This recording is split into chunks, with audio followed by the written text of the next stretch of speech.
నిన్న జరిగినటువంటి ticket to finale దాంట్లో సంజన గారికి అండ్ ఇమాన్యుయల్ కి ఇద్దరికి ఒక టాస్క్ ఇస్తారు.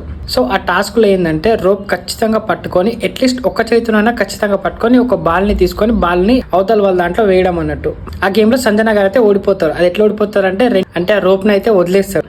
యాక్చువల్గా ఆ రోప్ ని వదిలేదు, అట్లీస్ట్ ఒక చేతినైనా పట్టుకోవాలి, ఇంకో చేతిని బాల్ నుంచి అవతల వాళ్ళ బాస్కెట్ లో విసిరేయాలి. వేసినంత సేపు అయితే వేసి లాస్ట్ లో రోప్ అనేది వదిలేస్తుంది అనమాట. సో సంచాలకులు ఏం చేస్తారు, అప్పుడు మీరు రోప్ వదిలేసారు కాబట్టి మీరు ఓడిపోయారు అని చెప్పేస్తారు. కానీ సంజన గారి కన్నా ముందే ఇమాన్యుయల్ రోప్ వదిలేస్తాడు. అసలు దాన్ని ఎవరు గమనించరు, ఇమాన్యుయల్ పైన ఎవరు కాన్సన్ట్రేట్ చేయలేరు. కానీ సంజన గారి కన్నా ముందే ఇమాన్యుయల్ రోప్ వదిలేసిండు. కానీ ప్రతి ఒక్కరి కాన్సన్ట్రేషన్ మొత్తం సంజన గారి పైనే ఉంది.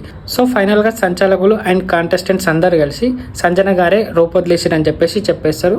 ఫైనల్ గా ఆ టాస్క్ లో ఇమాన్యుయల్ విన్ అవుతాడు, సంజన గారు అయితే ఓడిపోతారు. సో నాకు అనిపిస్తుంది సంజన గారికి ఖచ్చితంగా అన్ఫేర్ జరిగింది. సో దీని గురించి నాగార్జున సార్ సాటర్డే మాట్లాడతాడా లేదా అనేది చూద్దాం. మరి దీని గురించి మీరేమనుకుంటారు ఒక్కసారి కింద కామెంట్ సెక్షన్ లో కామెంట్ చేయండి. వీలైతే మన పేజ్ ని ఫాలో చేయండి.